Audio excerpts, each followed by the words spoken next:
नमस्कार, मैं हूं निवेदिता। फेसबुक के मालिकाना हक वाले मैसेजिंग ऐप व्हाट्सएप के दुनिया भर में 2 अरब से भी ज्यादा यूजर्स हैं। व्हाट्सएप का यूसेज इतना आसान है, लगता है शायद ही कोई होगा जो इसको इस्तेमाल नहीं करता होगा।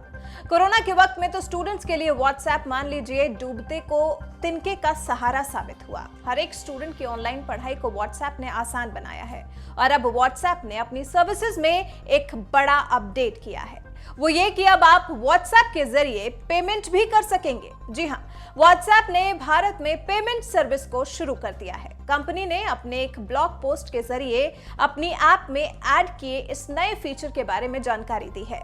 National payments corporation of India ने गुरुवार शाम को व्हाट्सएप को यूपीआई बेस्ड पेमेंट सर्विस शुरू करने की मंजूरी दी।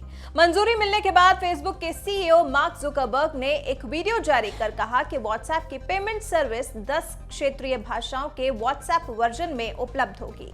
जुकरबर्ग के मुताबिक व्हाट्सएप के जरिए पेमेंट पर किसी तरह का कोई चार्ज नहीं वसूला जाएगा। ये व्हाट्सएप के लिए एक बहुत बड़ी उपलब्धि है, क्योंकि कंपनी पिछले 2 साल से ये सर्विस शुरू करने के लिए प्रयासरत थी। व्हाट्सएप लगभग 10 लाख यूजर्स के जरिए पेमेंट सर्विस की टेस्टिंग कर रही थी।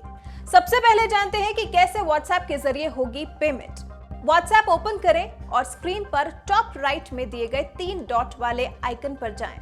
वहां दिए गए पेमेंट के ऑप्शन पर जाएं और ऐड पेमेंट मेथड को टाइप करें। इसके बाद आपको कई बैंकों के ऑप्शन दिए जाएंगे, जिससे बैंक का नाम सिलेक्ट करने के बाद बैंक से लिंक करना होगा। इसके बाद आपका मोबाइल नंबर का वेरिफिकेशन किया जाएगा, जिसमें आपको एसएमएस के जरिए वेरीफाई करने के विकल्प पर टैप करना होगा। मार्क जुकरबर्ग के मुताबिक 140 से ज्यादा बैंकों के ग्राहक व्हाट्सएप के जरिए अपने दोस्तों या परिजनों या किसी को भी पे कर सकेंगे। जुकरबर्ग ने इसे पूरी तरह से सिक्योर करार दिया है। पेमेंट के लिए सिर्फ यूपीआई बेस्ड डेबिट कार्ड की जरूरत होगी और आप डायरेक्ट पेमेंट कर पाएंगे। व्हाट्सएप ने बताया कि अभी तक इस सर्विस के लिए ICICI bank, HDFC bank, axis bank, state bank of India और जियो पेमेंट्स बैंक के साथ साझेदारी की गई है। तीसरे स्टेप में आपको सुनिश्चित करना होगा कि आपका व्हाट्सएप नंबर और बैंक अकाउंट से लिंक्ड नंबर एक ही है या नहीं। इसके बाद जैसे ही वेरिफिकेशन पूरा हो जाएगा, वैसे ही आपको पेमेंट सेटिंग पूरा करना होगा। चौथे स्टेप में आपको यूपीआई पिन जनरेट करना होगा, जैसे कि दूसरे पेमेंट ऐप में होता है। फिर सवाल ये कि ऐप के जरिए लेन देन कैसे करेंगे। तो व्हाट्सएप पे से लेन देन करने के लिए जिस व्यक्ति को पैसे भेजने हैं, उसका चैट ओपन करें और अटैचमेंट आइकन पर टैप करें। इसके बाद पेमेंट पर टैप करें और जितना अमाउंट भेजना है एंटर करें। इसके बाद यूपीआई पिन डालें, पेमेंट हो जाएगा और कंफर्मेशन मैसेज भी मिल जाएगा।